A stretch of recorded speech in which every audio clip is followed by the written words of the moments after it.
Last Sunday, Tesla launched, sort of, its highly anticipated robo-taxi service in Austin, Texas. This launch included a limited geofenced area of Austin that has been thoroughly mapped by Tesla, and it was available by invite only. So we've got a link to the geofenced area, and then we have a Google Maps link for reference. So I'm just going to pull these up here and screen share with you guys. So here's Google Maps, and here is the Tesla area.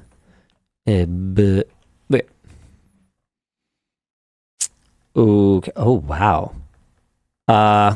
Is that as small as it looks? It's not all of one city. Oh, it's not even close to all of one city. It's like, yeah. Okay. What are the city limits of what am I even looking at here?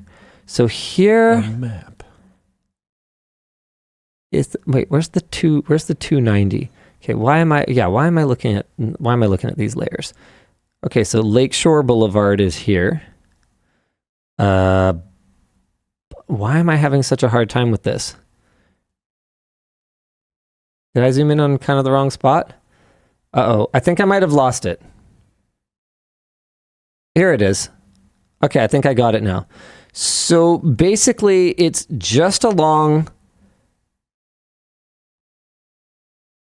It's just along here. Wait, why is the 35 not labeled here? Okay, what is this one? Is this like 71 or 290 or something? What is this? Okay, I'm so confused. Oh, here's the 71. Oh, okay. No, it's a little bigger. It's a little bigger than I thought. Okay, here we go. So the 71 here, where it converts to the 290, that's right here. There we go. We've managed to map this out here. And then it kind of goes up to here and kind of to here. So it doesn't make its way into Rolling Wood here. So that's, wow. So it's this little chunk of Austin right here. Cool. Can we see it? I mean, that's something, right? That's kind of something. So if we go to the satellite view, yeah, I mean, oh yeah, okay.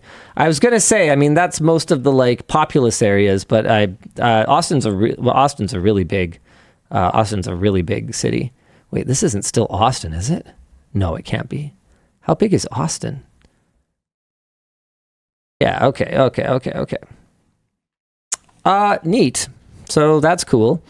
A number of kind of pro-Tesla influencers received invites for the service, and Tesla has not stated when the service will be available to the general public. The trial includes 10 to 20 Model Y vehicles that have a robo-taxi decal on the side of the vehicle, and cars included a Tesla-employed safety monitor in the front passenger seat that can react to dangerous situations by pressing an emergency button. Got it. All fares within the service area were set to a flat $4.20. Nice. And there are multiple videos of passengers live streaming their experience from start to finish. There were some issues with one passenger finding their Tesla at the pickup location. There were some issues with passengers finding their Teslas at the pickup location. This is like Pokemon hunting, one person on Herbert Ong's live stream said, but it's like robo-taxi hunting. And the riders were asked by the safety monitor to show identification when getting into the vehicle.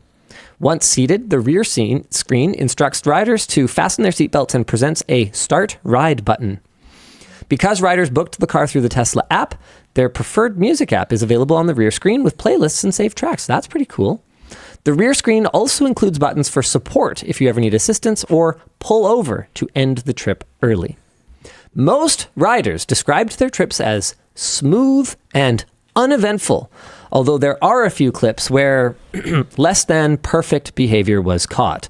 So Dan, I actually need your help for this bit because we don't want to watch these videos on the WAN show because that would be rude. So what we're going to do instead is we're going to link everyone and we're going to have a little watch party. Yeah, so if you could link them to the first one first, we're going to start watching together. So Luke, do you want to load it up? Sure, one sec.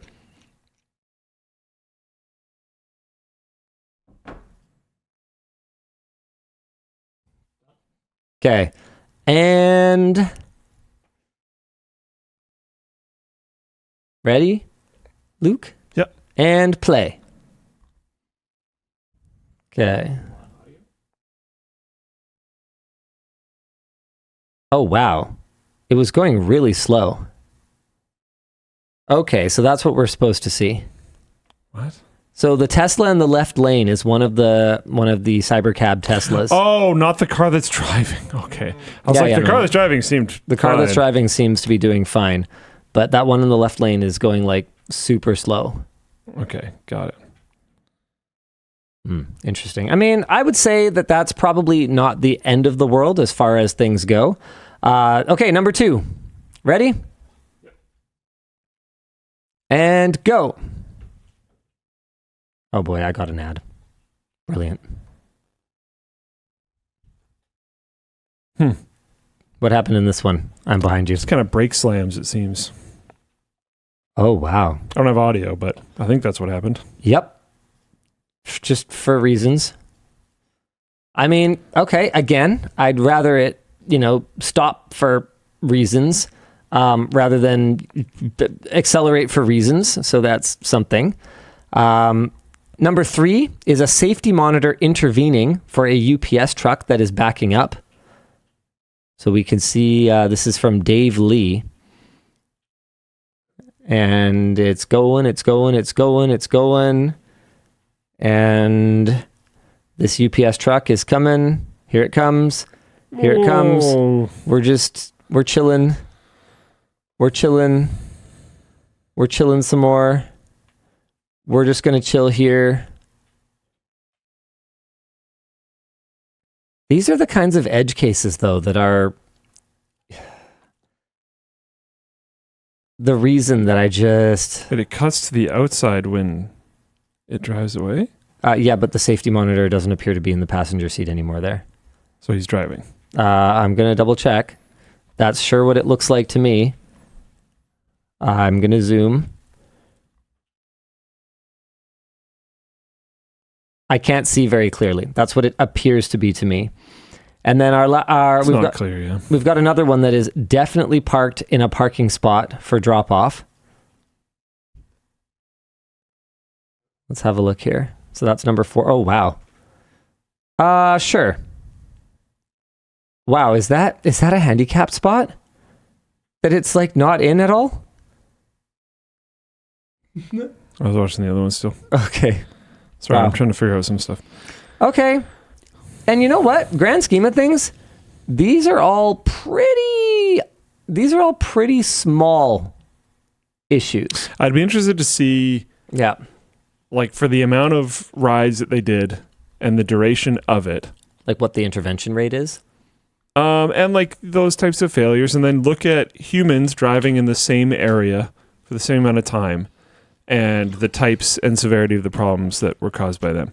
Now, I do agree. I fully expect if we're going to have some robotic thing driving, I'm not okay with it having the same amount of problems that humans have, especially because like something has to be responsible and all that kind of stuff. Yeah. But I am still interested just purely in what those stats are.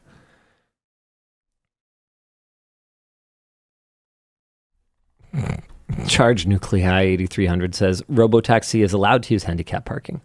The driver has no legs or head. That's pretty good.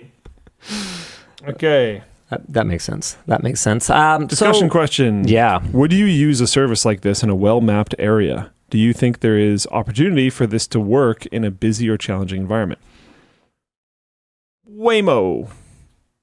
Okay, but let's not. I'm going to tweak the discussion question a little bit because Waymo very clearly has the lead here. Yes. They are actually operating unsupervised.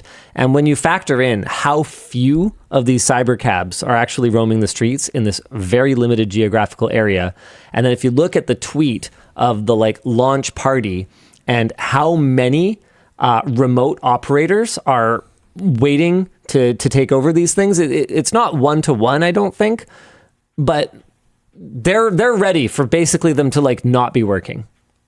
pretty much.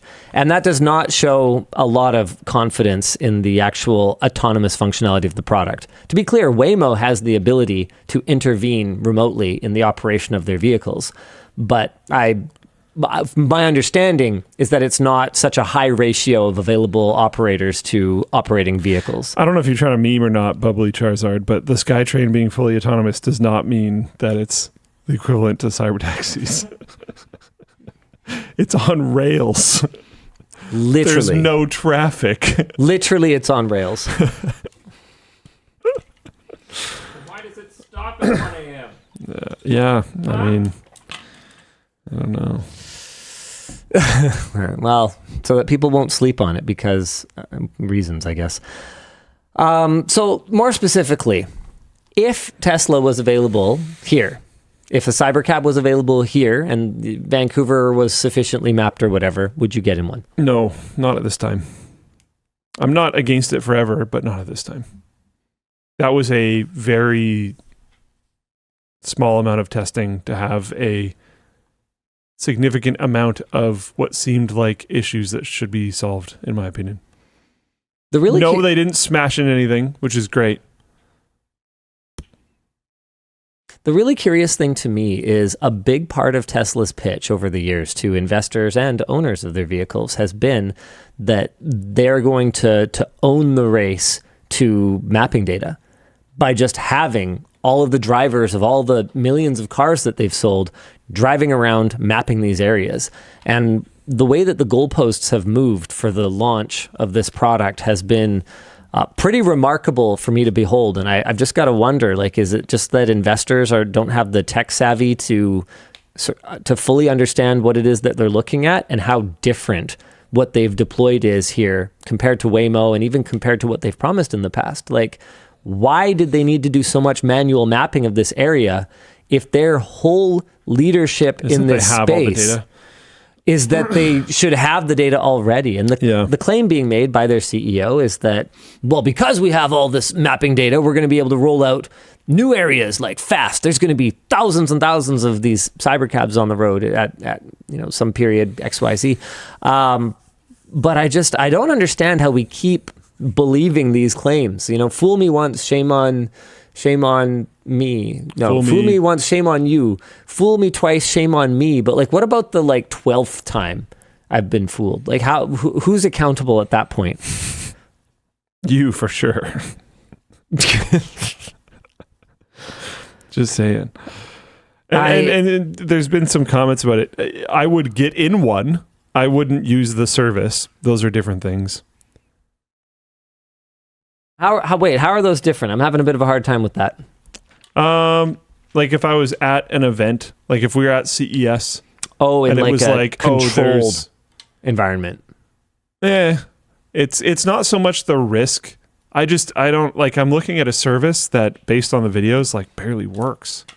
Right. So if you need to go pretty 10 much blocks any that time way, I've ever had to get into a cab, I actually need to be at that place in a relatively okay amount of time. Like, sure, there are examples where that hasn't been true, but that's kind of usually how it's going. And if it's just going to like randomly pull over because a cop is in a parking lot or something, like, no, I'll go with the Uber. I didn't catch the scale last time I was looking at this. So it looks like the area they have mapped is actually, no, it's like a few miles wide and tall and stuff. It's not tiny. You could conceivably walk it though. You would. You probably wouldn't, but this man walks. Like he'll walk an hour. I do them walks to go somewhere, especially if I'm in a place that I like. Yeah, so I'm gonna drop a dot right here, and then I'm gonna get directions to like kind of a dot like over here. Yeah, Lucas said you wouldn't call one, but if your friend calls one, you would use it. Yeah, like I'm not gonna not get in it on principle or something. You could walk across the area that they have mapped in on the order of like an hour and something, but in less than 2 hours. Where were we when we? Can you say? It looks like it anyway. If I manage to find the right spot again. When we did the gamer house, the LAN house. We're allowed to say the city we were in. Yes. Where were we? Was it Austin? I think it was Austin. Yeah. Then I probably have. Fair enough.